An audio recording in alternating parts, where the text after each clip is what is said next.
So one thing I've realized about this whole endeavor, I guess, with this model kit, as it grows in scale and what I'm doing with it, I realized that I kind of am prioritizing the things that need to be done by the difficulty that is involved with them.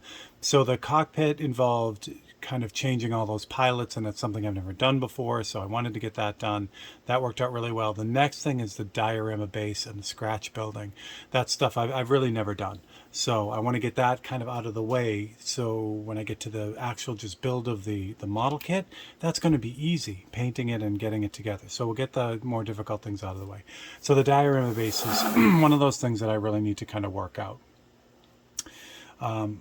It's going to be the snowfield of Hoth. There'll be the trench that'll go through the middle.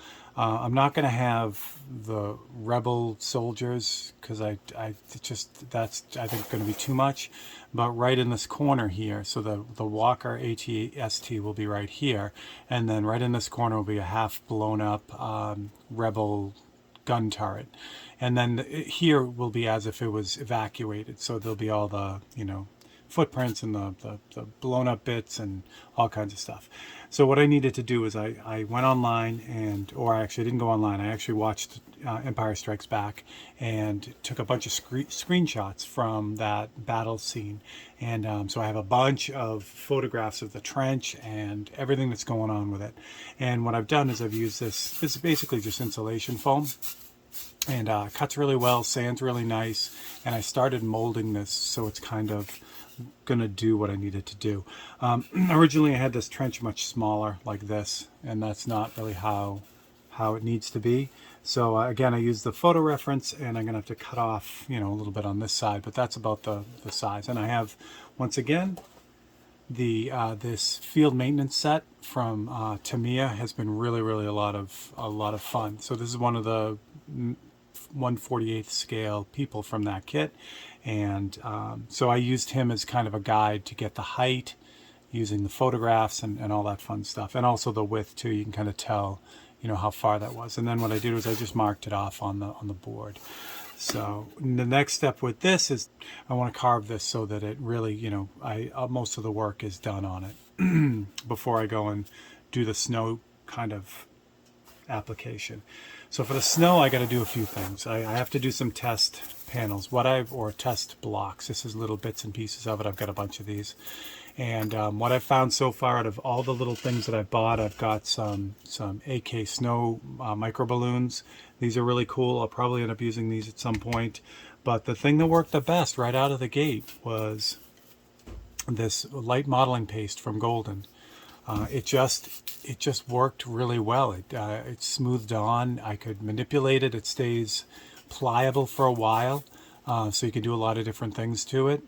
Little techniques to it, I guess. I'll be able to put footprints in it and all kinds of fun stuff like that. One thing I did notice, though, that's the next step here, is I just applied it onto the pink, and you can kind of see the pink coming through. It's relatively translucent. So I'm going to take a couple of these and I'm going to carve them up to kind of get a feel for them, and then I'm going to spray them with Autoborn Sealer White. So it's the same Autoborn Sealer that I'm using on the model. This stuff sticks to everything, and this is already pre-reduced, ready to spray. So I'm just going to spray a bunch of these little squares and mess around with them, and we'll get the right look for that snow field. It is very matte and dull, so I got to come up with a way to make this shiny, and I think I have between the UVLS clears, I think I have a good way of getting just the right sheen on this. And then I have some sparkle, essentially clear sparkle from Createx as well, that I'll be able to spray lightly over this thing, and it'll give it that sparkly snow feeling without being too obnoxious. So that's the plan. But again, it's going to take doing some test runs on them. So that's where we're at right now. The snow. All right, so here are the pieces of foam, and these all have Autoborn Sealer White on them. So I sprayed, all of the sides because I figured I'd be doing all kinds of tests. I have 4 of these blocks. I was ready to go, but sometimes the first thing you try is what really works, which is really good. It's not common, but it's good. And that's exactly what happened. I was all teed up. I had these AK snow micro balloons that I read about that are really neat. I was getting ready to use these. I had powders and paints and all kinds of stuff.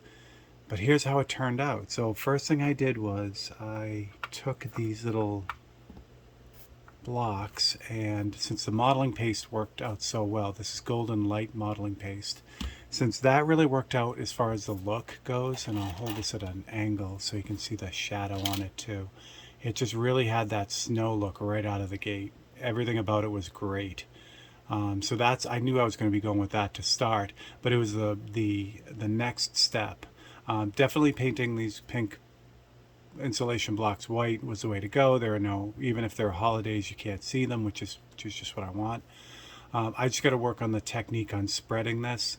It spreads amazing. It's got a really, really light, I mean, obviously it's light modeling paste, but it's got a really fluffy white consistency, and if it's like paste, like literally like children's paste, so you can smooth it out almost to nothing.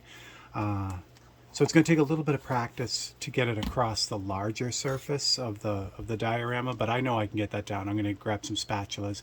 I think using a touch of water on the spatula will help smooth it out like frosting. So I'll be able to get these cool little ridges, but I'll also be able to get these expanses of like kind of smooth. But see, it's not completely smooth either, which is great. It looks like snow. So that was amazing. That was great. So the next thing, it has a really matte kind of color to it, or finish to it, sheen, which does not look like snow. So I needed to take the next step there. And this is where all the, I thought the micro balloons are going to be coming in and all kinds of stuff. But what I found was my first test paint run was with this stuff here, which is Createx. It's one of the Wicked colors, which is the paint I use for everything. So they have a special effects part of it, a lot of sparkles, a lot of interference colors, shifting colors, things like that. So this is Cosmic Sparkle Silver, and I'm like, okay, I'll mix some of this up and try it. And again, I was ready to go. I was gonna have, where is it? It's this one. Nope, it's not this one. It's this one. It's not even that one. There it is, right in front of me.